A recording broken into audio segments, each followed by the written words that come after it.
Chiedere ad Alessia è questa, cioè abbiamo elencato una serie di servizi, di opportunità, di azioni che l'AISAM ha messo in campo e vorrei capire, parlare un po' dei volontari, del volontariato presso l'AISAM e quindi raccontare che cosa fa concretamente un volontario, una volontaria nel tuo caso all'interno dell'associazione che si occupa, ricordiamolo, di un ambito che per certi versi può anche spaventare, ma che in realtà, mi pare di capire, viene affrontato in realtà con grande naturalezza dall'associazione. Raccontaci un po', insomma, che cosa fa concretamente una volontaria all'interno dell'AIDSAM. Sì, quindi io parlo della mia esperienza, diciamo, personale, perché poi ci sono anche altre figure di volontari molto diversi da me, sia per età che per caratteristiche proprio caratteriali, quindi ognuno può dare il suo contributo come meglio crede. Personalmente io ho contatto diretto proprio con gli utenti, quindi con le persone con disagio psichico e mi occupo appunto del progetto di psichiatria in rete che si occupa semplicemente di quelle che sono le attività ricreative e quindi usciamo di casa, e già questo è importante, ci incontriamo e cerchiamo di vivere dei pomeriggi o delle serate come insomma fanno tutte le persone normali che hanno una vita sociale creata appunto da delle relazioni, delle amicizie, ok? Quindi andiamo al cinema, andiamo a fare delle gite, andiamo a teatro, cerchiamo magari di introdurci anche nella vita di altre associazioni, quindi andiamo a fare dei giri in bicicletta quando iniziano i percorsi con la FIAB, ecco, cerchiamo appunto di creare delle relazioni e di promuovere appunto l'inclusione sociale all'interno del territorio con i ragazzi. Questa è la mia esperienza che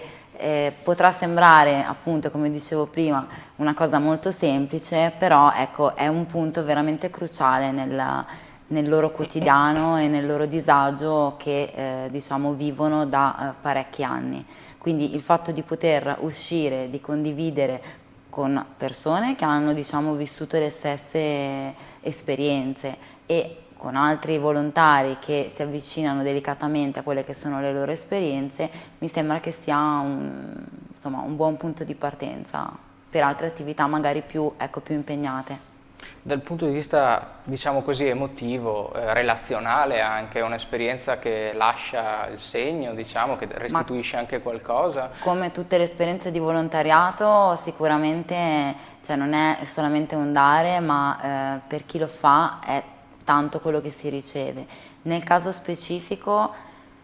diciamo che il fatto di poter far nascere un sorriso, magari in un'attività che per noi, ripeto, può sembrare banale, ma in persone dove hanno alle spalle un passato che non gli ha permesso di sorridere così facilmente, ecco, secondo me quella è la cosa proprio che ti lascia il segno, che quindi non è andare, uscire al cinema come puoi fare con un amico, cioè è proprio il donare del tempo per ricevere in cambio quelli che sono dei sorrisi, cioè proprio una felicità che non pensavi di poter donare così con delle attività tanto semplici. Tra l'altro una notizia biografica, insomma, che ti riguarda, ma tu sei laureata in psicologia, neolaureata in psicologia, Sì. quindi mi pare che tu abbia seguito anche una certa linearità e coerenza nel tuo volontariato, è un aspetto molto interessante, nel senso che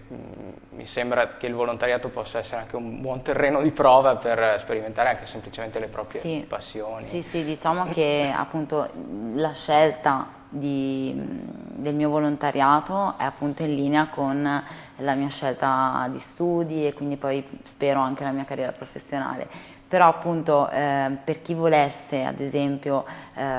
fare come ho fatto io, quindi seguire un percorso lineare sia con gli studi che con il volontariato, volevo ricordare anche che l'ITSAM può dare dei crediti formativi, quindi il tirocinio o lo stage che dir si voglia universitario può essere fatto, quindi intrapreso anche nella nostra associazione. E come dicevi tu, è sì un'esperienza, quindi mettere in pratica quello che nel percorso universitario si sta studiando, ma appunto rimane l'esperienza umana e, perché no, anche una gratifica dal punto di vista poi del percorso universitario. Certo, naturalmente può essere anche appunto uno spazio in cui mettere a frutto le proprie passioni, le cose che si sanno fare, ecco, e oltretutto appunto vederle anche riconosciute eventualmente come esperienza formativa. Certo. Una domanda invece per Silvia, ed è una domanda molto semplice, vorrei che mi dicessi come si può sostenere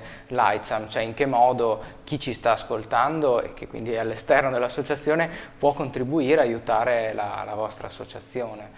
Sì, se chi ci sta ascoltando ha un po' di tempo da regalarci, credo che possa trovare una propria dimensione di volontariato all'interno dell'associazione, perché l'esperienza che ci ha raccontato Alessia forse è quella più intensa dal punto di vista emotivo, che va proprio a contatto con le persone con disagio, ma si può dare una mano, come si diceva, alle attività della bottega, dell'apicoltura. Abbiamo delle persone che ci danno una mano anche dal punto di vista tecnico con le email, il sito, i video, eccetera, eccetera, per cui ognuno può trovare uno spazio, un tempo e un ruolo all'interno di questa associazione che appunto è variegata, per cui si può anche provare, diciamo. Assolutamente sì, noi volentieri accettiamo gli stagisti perché è bello fare un'esperienza di questo genere. L'attività di volontariato può essere anche qualcosa che porta via poco tempo, a volte si dice non ho tempo nella vita concitata che abbiamo tutti di dedicare spazio e tempo al volontariato, in realtà basta anche andare al cinema, andare a fare un giro in bicicletta, quindi poco tempo, un'attività se vogliamo leggera tra virgolette che lascia tanto ma che non impegna così tanto tempo in maniera che lega, diciamo. Esatto, e che può essere anche una volta l'opportunità per conoscere un mondo diverso, anche certo, per sfatare qualche pregiudizio. Io ricordo che la prima volta che ho visto Alessia mi ha detto: non ho trovato una cosa che avessi letto nei libri. Sì, è il bello. È vero. Beh, il contro, ci sono i pro nel fatto di seguire poi un filo logico anche con l'attività di volontariato e gli studi, però ci sono anche i contro, nel senso che altri volontari, come ad esempio un ragazzo che fa ingegneria, piuttosto che un altro signore che adesso è in pensione, probabilmente non partivano con dei preconcetti non per forza negativi, magari anche positivi, che però io avevo legati proprio al mio percorso di studi, però appunto è veramente tutta un'altra cosa, è un contatto, una relazione normale, come quando si va appunto al cinema con gli amici, solo che lascia di più, perché veramente sono dei sorrisi che nascono spontanei che